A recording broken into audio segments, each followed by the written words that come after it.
Bismillahirrahmanirrahim. Assalamu alaikum. Welcome to Learners Academy. I am Sobia Kiran and you are instructor for the course Theory and Practice of Counseling. Today we will cover lesson number 24, which is about classical psychoanalytic approach, and in this particular lesson we will talk about a case and we will also discuss some defense mechanism जो कि Freud ने और later on Anna Freud ने भी दिए थे.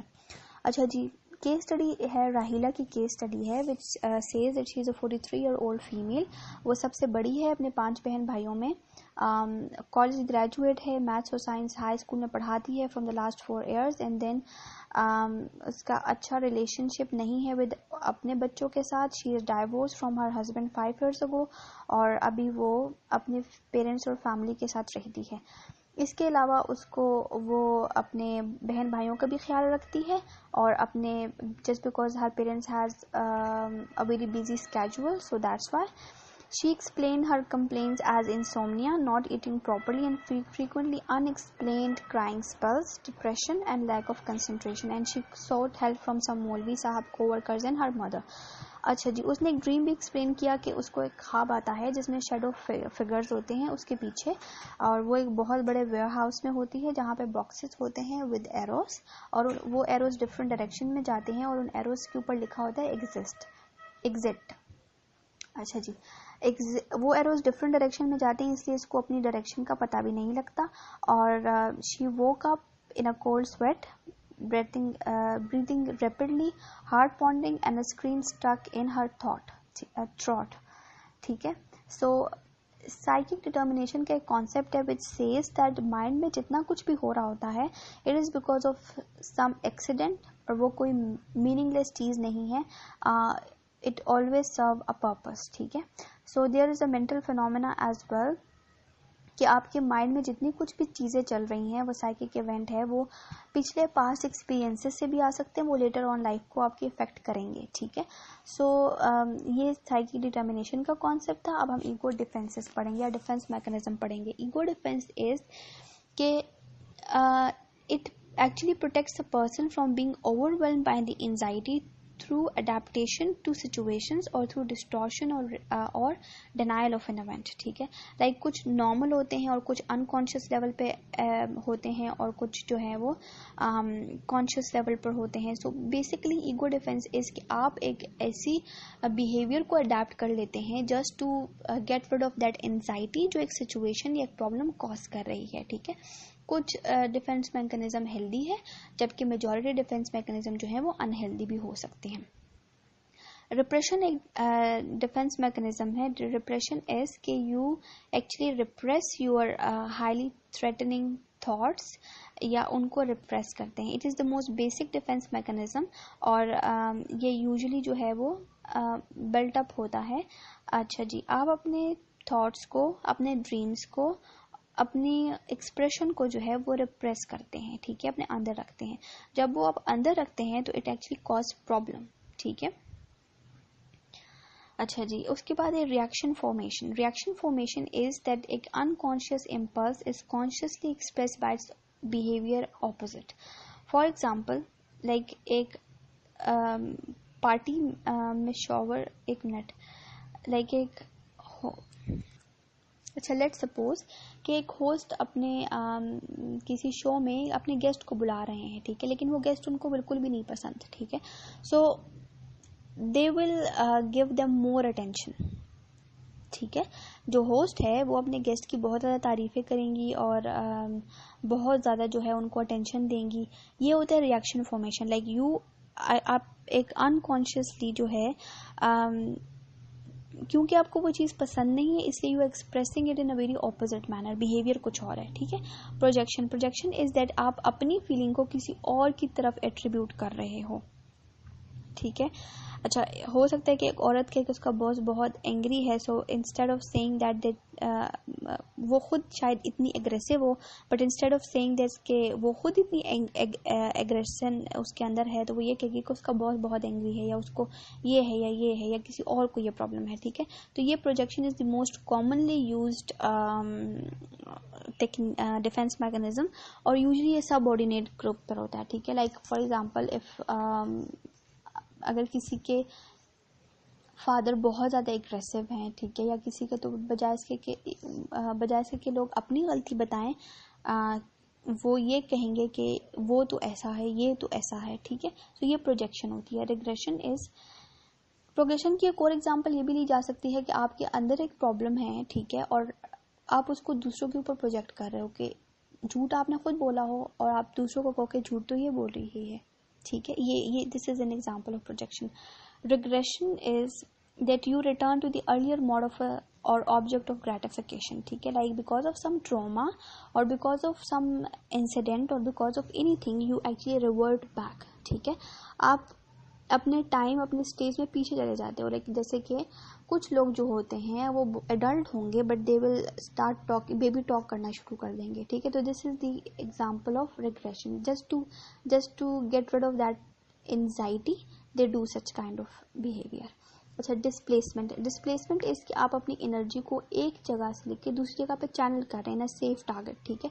Like आपके जो बॉस है उसने आप पे गुस्सा किया, ठीक है, बट आपने घर आके गुस्सा उतारा, तो दिस इज डिस्प्लेसमेंट। लाइक गुस्सा वहां नहीं उतारा जहां पे गुस्सा आया या किसी ने गुस्सा दिलाया, घर आकर गुस्सा उतारा which is a comparatively a safer place, और उन लोगों पर गुस्सा उतारा जिन लोग जो आपको आगे से कुछ नहीं कह सकें, ठीक है।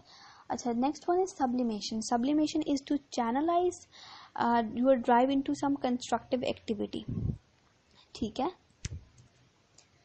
अच्छा, इसमें this is the positive form of displacement. Like आपसे एक काम हो नहीं रहा है, आपके अंदर एक ऐसी डिफिशिएंसी है या प्रॉब्लम है, ठीक है, और and you are channelising that energy into something else, ठीक है।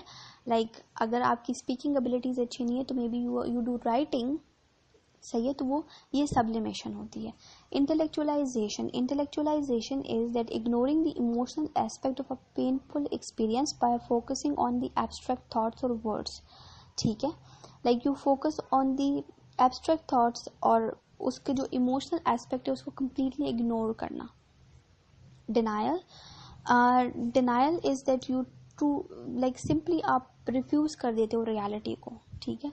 और ये होता है कि नहीं ऐसा तो नहीं हुआ, लेट सपोज कि एकदम से खुदा ना खास्ता किसी की डेथ हो जाती है एंड थोड़ी देर के लिए एक बंदा जो है वो डिनाइल के फेज में होता है कि हाउ इज इट पॉसिबल, ये तो नहीं हो सकता। तो वो जो ये तो नहीं हो सकता वाली जो स्टेटमेंट होती है, दैट्स द डिफेंस मैकेनिज्म जो अनकॉन्शियस लेवल पे ऑपरेट कर रहा होता है, ठीक है, डिनाइल, ताकि आप अपने आप को प्रोटेक्ट कर सके, उस एंजाइटी प्रोवोकिंग सिचुएशन से निकल सके।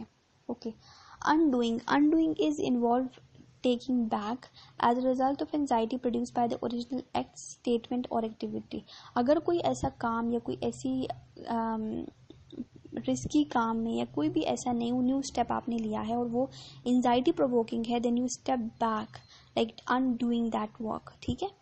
अच्छा जी, these all were the defense mechanism।